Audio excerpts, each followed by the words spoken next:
네, 열린시장 작전타임 시간입니다. 토마토 투자 전문가 함께 작전타임 시간 가져보겠습니다. 문정식 운용역입니다. 안녕하세요. 네, 안녕하십니까. 네, 오늘 작전명 어떻게 준비하셨습니까? 네, 뭐 거의 요즘에 좀 비슷한 것 같은데요. 네, 지수보다는 종목에 집중하라. 일단은 이렇게 가져왔습니다. 네, 뭐 종목 장세가 펼쳐지고 있으니까요. 자, 그 이유를 좀 자세히 말씀해 주세요. 일단은 이게 이제 제가 그 리바운딩을 즐겨라. 그 이후에 이제 리바운딩의 끝점에 대비하라. 네. 네, 그 다음에 거의 이제 뭐 지수가 지금 2050포인트를 한 3번 정도를 지금 돌파 시도하다가 네. 실패를 했거든요. 그러니까 전체적으로 이제 지수의 방향성만 보더라도요. 일단 치고 나가지 못하는 상황. 그리고 뭐 거래소 종목군들 같은 경우에는 빠른 순환 매정 위주로 좀 돌아가고 있는 반면에 뭐 소형주라든가 일부 테마 종목군들 위주로는 일단 좀 랠리를 계속 하고 있는 상황입니다. 그래서 전체적으로 일단 지수가 급락할 개연성도 좀 작아 보이기 때문에요. 당분간 일단 어떤 지수의 안정화에 따른 뭐 수익률 제고에 좀 힘을 쓰려면은 지수 좀 그렇게 신경 안 써도 될 것 같고요. 예, 관련돼서 뭐 종목군들 위주로 좀 접근을 해야 될 것 같다. 네, 자 그러면 오늘 시장 미션으로 어떤 점들을 좀 봐야 되는 거죠? 네, 일단은 지수에 대한 얘기들을 왜 자꾸 지수가 못 간다고 하는 것일까? 그러니까 전체적으로 일단은 뭐 지금 실적 시즌이기도 합니다만 실질적으로 미국 시장이 레벨업 되는 상황 같은 경우에는요, 기업들이 어닝 서프라이즈가 동반이 되면서 지수가 상승을 하는 부분이 상당 부분 있거든요. 물론 뭐 중국이라든가 유럽 쪽에서 좋은 얘기들도 나오고 있습니다만 그 밑바탕 속에서는 생각보다 미국 기업들은 실적 발표하는 게 발표되는 기업들 거의 70% 이상이 서프라이즈 수준을 내고 있거든요. 근데 우리나라 같은 경우에는 뭐 일단은 전체적으로 일단은 뭐 수익성이 좀 따라오지 못하고 있는 상황. 차트를 좀 준비를 했는데요. 네, 이게 미션들 먼저 좀 세 가지를 좀 알려주세요. 예. 그래서 뭐 일단은 국내 증시 이익 수준과 밸류에이션 수준, 그리고 일단 뭐 두 번째는 최근에 일단 외국인들 기관의 수급 동향을 조금 체크를 해보고요. 마지막으로는 각 국가들의 어떤 정책적인 변수들을 잠깐 뭐 점검할까 합니다. 네, 자 하나씩 좀 자세히 좀 들여다보죠. 국내 증시 이익 수준과 밸류에이션 지금 뭐 이익이 그만큼 따라오지 못하고 있다라고 말씀해 주셨는데 어떤 표를 준비하셨나요? 네, 일단은 뭐 말씀드린 바와 같이요. 수익 밸류에이션과 그리고 이제 우리나라 기업들의 포워드 EPS의 동향 차트하고요. 그다음에 약간 수급적인 부분을 좀 고려할 수 있는 공매도 상황 뭐 이런 부분들 차트를 좀 띄워주시면요. 왼편 차트 지금 안 올라오고 있는데요. 네. 네, 네네. 네. 차트를 왼쪽에를 보시면요. 약간 굵은 실선이 우리나라 이제 그 시장의 퍼 지수입니다. 그러니까 일단은 퍼는 약 한 11배 가까운 어떤 레벨까지 지금 올라왔거든요. 그러니까 퍼로만 본다면 올해 4월 달에 고점 부근까지 올라왔는데요. 상반기 대비해서 약간 좀 보일지 모르겠습니다만 그 회색 실선 좀 희미하긴 합니다만 전체적으로 이제 우리나라 기업들의 EPS 추이거든요. 근데 그러니까 올해 4월 달 같은 경우에는 그 EPS 수준도 상당히 좀 높은 수준인데요. 지금 3분기 실적 시즌 돌입한 상황에서는 지금 EPS 동향 같은 게 굉장히 낮은 상태에 있어요. 따라서 실적과 수익 배수가 약간 좀 차이가 나는 현상을 좀 보여주고 있다는 부분이고요. 그리고 오른쪽 부분은 코스피 공매도 비중이랑 뭐 그다음에 시티그룹에서 발표하는 매크로 리스크 인덱스라는 지표인데요.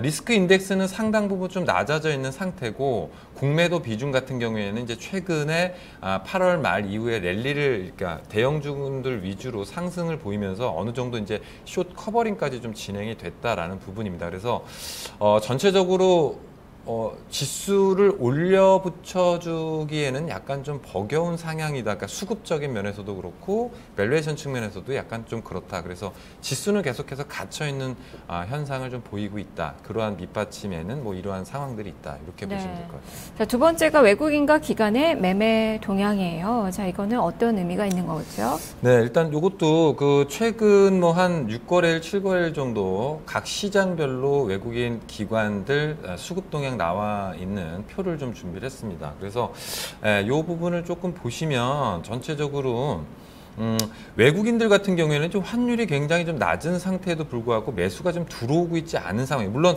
들어오고 있습니다만 제가 판단할 때 뭐 1,000억 내외 정도는 너무 좀 미약한 상황이고요.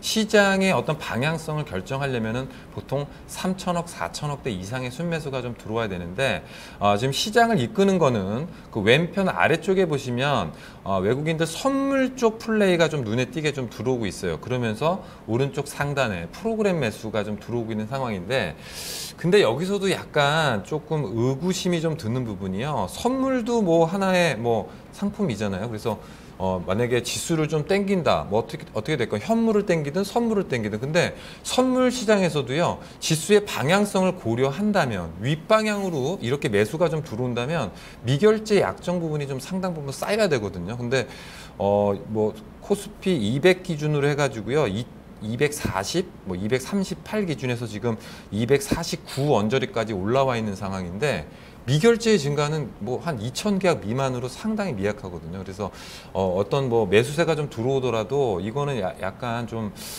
제한적인 어떤 매수세다라고 일단 생각이 좀 듭니다. 그래서 뭐 수급적인 부분에 봤을 때도 지수의 상승을 좀 이끌기 좀 버겁다라는 부분입니다. 네, 자, 세 번째가 정책 변수 점검인데요. 간단하게 살펴보죠. 네, 뭐 이거는 뭐 결과적인 부분은 일단은 봐야 될 것 같고요. 뭐 오늘 내일 저녁 해가지고 FOMC 회의가 있고요. 그리고 이번 주 30일 날 또 미국 BOJ의 금융정책 일본에서 네네. 그리고 중국 같은 경우에도 지금 뭐 오중 전에 지금 시작이 돼가지고요. 상당 부분 이제 뭐 정책적인 부분들이 밑받침돼 있는데 이 세 정책적인 부분 다 시장에서는 약간 우호적인 부분으로 작용할 것이다라는 생각이 듭니다. 네, 다만 일본은 우호적이지는 않죠. 엔화가 약세되면 우리 증시에는 또 부정적인 영향을 미치니까요. 근데 뭐 일본 같은 미치니까요. 경우에는 우리 시장에 그렇게 크게 영향을 미칠 것 같지는 않고요. 네, 그래서 그냥 참고 정도의 정책적인. 알겠습니다. 자, 그러면 이제 전략을 살펴봐야죠. 레이더망에 걸리는 그 종목들 알려주세요.